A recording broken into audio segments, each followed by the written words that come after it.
જણાવ્યા અનુસાર રાજ્યમાં 5 જૂન સુધી વરસાદી માહોલ રહેવાની સંભાવના. હવામાન નિષ્ણાત અંબાલાલ પટેલે ગુજરાતના હવામાન અંગે મહત્વની આગાહી વ્યક્ત કરી છે. તેમના જણાવ્યા મુજબ રાજ્યમાં 5 જૂન સુધી વરસાદી માહોલ યથાવત રહેવાની શક્યતા છે.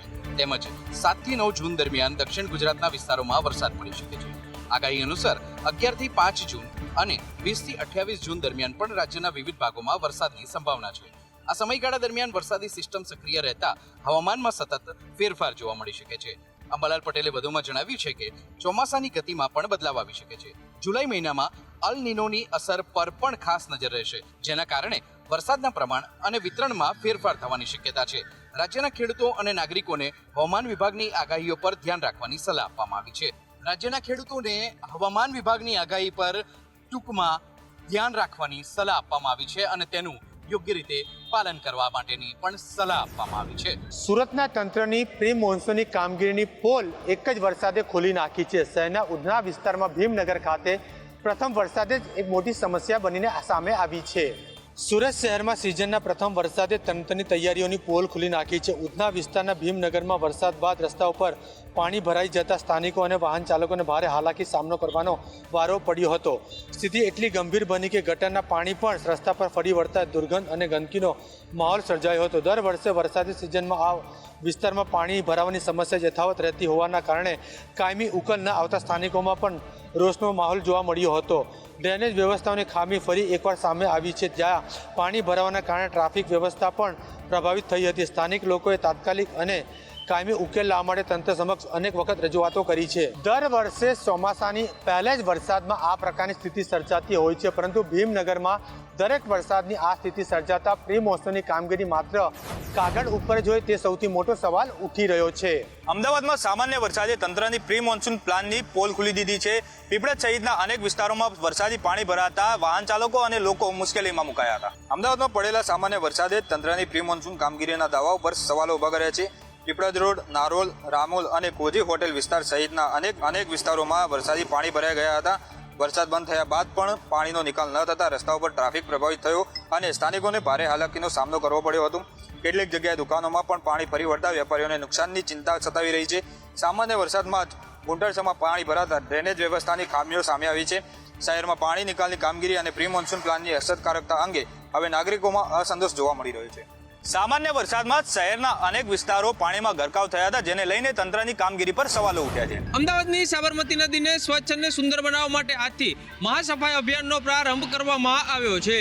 અમદાવાદ મહાનગરપાલિકા દ્વારા 2 થી 5 જૂન દરમિયાન સાબરમતી રિવરફ્રન્ટ પર વિશેષ સ્વચ્છતા ઝુંબેશ હાથ ધરવામાં આવી છે, જેમાં નદીના પટમાંથી કચરો, પ્લાસ્ટિક અને અનિચ્છનીય વનસ્પતિ દૂર કરવામાં આવી રહી છે. વિશ્વ પર્યાવરણ દિવસે ધ્યાનમાં રાખીને યોજાયેલ આ અભિયાનમાં એનજીઓ, સ્વયંસેવકો અને નાગરિકો પણ જોડાયા છે. આ દરમિયાન રાજ્યના આરોગ્ય મંત્રી ઋષિકેશ પટેલે નાગરિકોને સ્વચ્છતા અભિયાનમાં સહભાગી થવા, વૃક્ષારોપણ કરવા તેમજ પાણી અને વીજળીના સંરક્ષણ માટે જાગૃત બનવાની પણ અપીલ કરી હતી. અમદાવાદમાં સ્વચ્છતા અને પર્યાવરણની જાળવણી માટે શરૂ થયેલી આ ઝુંબેશને સારો પ્રતિસાદ મળશે તેવી અપેક્ષા વ્યક્ત કરવામાં આવી રહી છે. જૂનાગઢ જિલ્લામાં ઝેરી દારૂ બનાવવાની કાળી કરતૂતનો પર્દાફાશ થતા પોલીસ એક્શન મોડમાં આવી. સમગ્ર મામલે જૂનાગઢના એસપી રોહિત ડગરે ચોંકાવનારું નિવેદન આપતા જણાવ્યું હતું કે અહીં અગરબત્તી બનાવવા માટે વાપરવામાં આવતા જોખમી કેમિકલનો ઉપયોગ કરીને દેશી દારૂ તૈયાર કરવામાં આવતો હતો. આ શંકાસ્પદ કેમિકલયુક્ત પીણું પીવાને કારણે 4 લોકો ગંભીર રીતે બીમાર પડ્યા છે, જેમાંથી 2 દર્દીઓની હાલત અત્યંત નાજુક હોવાનું જણાઈ રહ્યું છે. જોકે પોલીસે સોશિયલ મીડિયા પર ચાલી રહેલી મૃત્યુની અફવાઓને ફગાવી દીધી છે. આ ગુનામાં સંડોવાયેલ મુખ્ય આરોપીની ધરપકડ કરી સઘન પૂછપરછ હાથ ધરવામાં આવશે, તેમજ જપ્ત કરાયેલા ઇન્ડસ્ટ્રીયલ આલ્કોહોલના નમૂના લેબોરેટરીમાં તપાસ અર્થે મોકલવામાં આવ્યા છે. હાલ તો પોલીસે તમામ દોષિતો સામે કડક કાયદાકીય કાર્યવાહી કરવાની ખાતરી આપી છે અને આરોપીની અટકાયત કરીને કાર્યવાહી હાથ ધરી છે. વર્ગ 1ના લાંચા અધિકારી અશ્વિન ચૌધરીના 10 દિવસના રિમાન્ડની એસીબીએ માંગણી કરી હતી, જોકે સેશન્સ કોર્ટે માત્ર 5 દિવસના રિમાન્ડ મંજૂર કર્યા છે. વર્ગ 1ના લાંચા અધિકારીને આજે ગાંધીનગર સેશન્સ કોર્ટમાં રજૂ કરવામાં આવ્યો હતો. એસીબીએ અશ્વિન ચૌધરીના 10 દિવસના રિમાન્ડની માંગણી કરી હતી, જેની સામે ગાંધીનગર સેશન્સ કોર્ટે અશ્વિન ચૌધરીના 5 દિવસના રિમાન્ડ મંજૂર કર્યા છે. શનિવાર સાંજ સુધી અશ્વિન ચૌધરી એસીબીની કસ્ટડીમાં રહેશે. આ કસ્ટડી દરમિયાન એસીબી દ્વારા 100થી વધુ ફાઇલોની ઝડપી ક્લિયરન્સની તપાસ કરવામાં આવશે. આ ઉપરાંત રૂપિયા 2.64 કરોડની બેદામી સંપત્તિ અંગે પણ પૂછપરછ કરવામાં આવશે. આ ઉપરાંત બેંક લોકર અને અન્ય લોકેશનની તપાસ એસીબી દ્વારા અત્યારે પણ હજુ ચાલુ રાખવામાં આવી છે.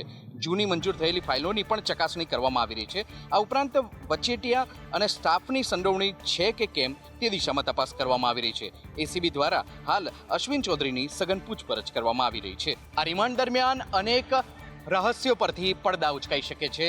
એસીબી દ્વારા અશ્વિન ચૌધરીની સઘન પૂછપરછ કરવાની શરૂઆત કરવામાં આવી છે. રાજકોટમાં સ્કૂલ ડ્રોપઆઉટને લઈને ચોંકાવનારા આંકડા સામે આવ્યા છે. શિક્ષણ વિભાગ માટે આ આંકડાઓ ચિંતાનો વિષય બન્યા છે.